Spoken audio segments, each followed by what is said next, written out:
व्यवस्था की बात हो गई, मुख्य बात पर आता हूं।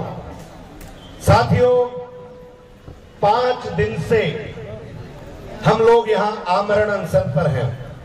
आमरण अनशन को करीब 125 घंटे से हमारे 5 साथियों ने कुछ भी नहीं खाया है, लेकिन न जाने किसके दबाव में, न जाने किस डर से प्रशासन यहां तक नहीं पहुंचा, पता नहीं कहां गायब हो गया।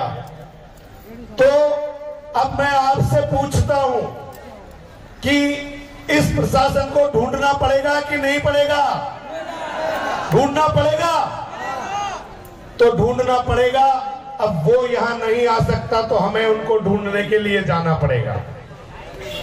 ढूंढने के लिए जाना पड़ेगा कि नहीं जाना पड़ेगा? अब मैं अकेला ढूंढूं तो थक जाऊंगा, क्या पता कौन सी गली से कब किधर गायब हो जाए। तो आप सब लोग ढूंढने मेरे साथ चलोगे कि नहीं चलोगे? अगर ये प्रशासन कुंभलगढ़ में मिल गया, वैसे उम्मीद नहीं है, क्योंकि 5 दिन से अगर कुंभलगढ़ में होता तो यहां तक तो आ ही जाता। अब मैं एक चीज और बता देता हूं कि हमारी टीम ने 2 बार तहसीलदार स्तर के अधिकारी से बात की।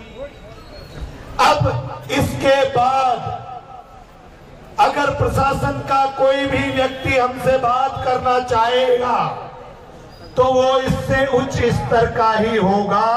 तहसीलदार स्तर के अधिकारी से हम दोबारा बात नहीं करेंगे। अब उनसे ऊपर वाला अधिकारी ही हमसे बात करेगा, और वो अधिकारी अगर कुंभलगढ़ नहीं मिला तो भले ही राजसमंद जाना पड़े। आप लोग ढूंढने के लिए तैयार, मेरे साथ चलने के लिए तैयार हो कि नहीं हो? बाहर से जो साथी खड़े ढूंढने के लिए तैयार हो कि नहीं हो? और अगर राजसमंद नहीं मिला, मैं इसलिए कह रहा था, जब हमारे राजसमंद की टीम आई तो मैं भाई एडवोकेट रोशन जी से, भाई ईश्वर जी पहाड़िया से मैं कह रहा था कि आपके कंधों पे बड़ी जिम्मेदारी आने वाली है वकील साहब, तैयार रहना। तो आपको ज्यादा पता होगा राजसमंद में कहां कहां प्रशासन के लोग रहते हैं, ढूंढने में हमारी मदद तो आप करोगे ही। यहां से राजसमंद का रास्ता किधर होके जाता है बताने में आप हमारी मदद करोगे ही। तो अब 5 दिन हमारा ये आमरण अनशन कुंभलगढ़ में था। हमने अपनी चिता सजाई, लेकिन ये गैर अमानवीय जो प्रशासन यहाँ का था उसको कोई फर्क नहीं पड़ा। लेकिन हम अभी भी अपने संकल्प पर दृढ़ हैं। आज भी हम अपना आमरण अनशन नहीं तोड़ रहे हैं।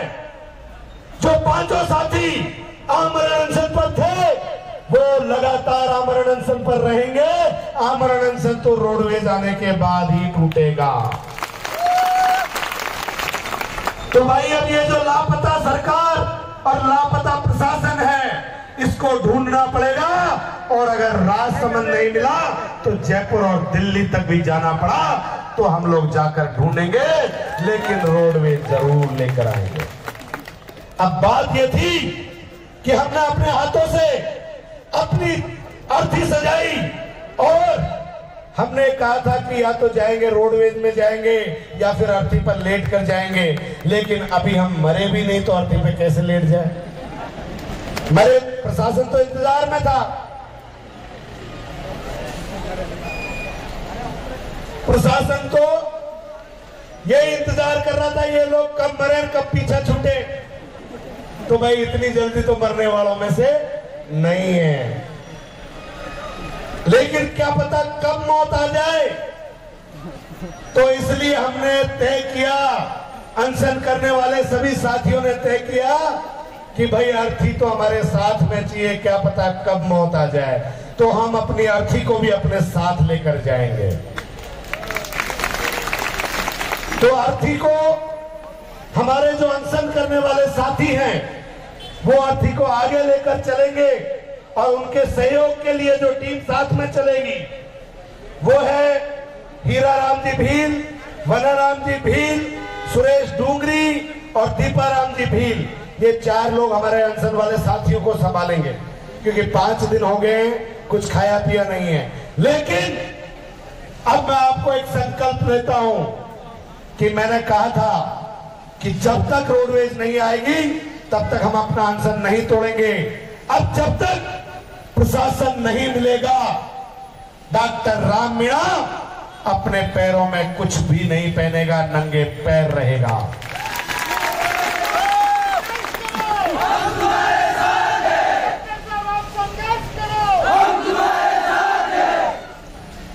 सरफरोशी की तमन्ना अब हमारे दिल में है।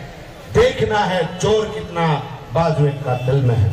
आप लोग करिए कितना जुल्म कर सकते हैं। और मैं भी आपको बता देना चाहता हूं कि मैं किस हद तक अपने आप के साथ अपनी जनता के लिए डटा रह सकता हूं।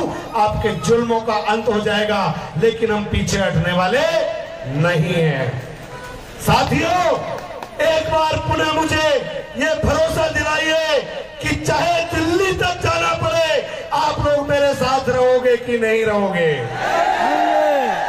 अब जैसे जैसे मैंने बताया है, बाहर जो साथी खड़े हैं, ध्यान रहे, पहले आमरण अनशन करने वाले साथी चलेंगे, सबसे आगे डीजे चलेगा, फिर आमरण अनशन करने वाले साथी, फिर माताएं बहनें चलेंगी और उसके बाद युवा साथी चलेंगे।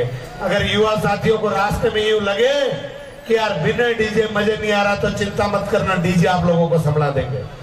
पर व्यवस्थाएं कोई नहीं बिगाड़ेगा।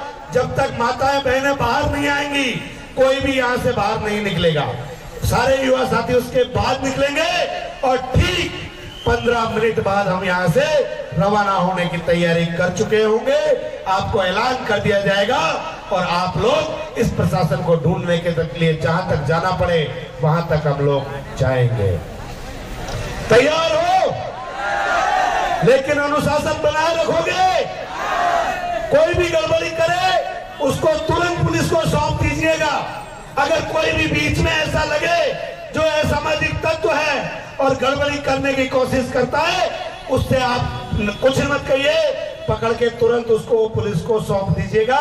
पुलिस उससे अपने आप निपटेगी, हमको उससे बहस करने की जरूरत नहीं है। हमें अपना काम, हमें हमारी रोडवेज का ध्यान रखना है। इसके अलावा बाकी चीजों पर हमको ध्यान नहीं देना है।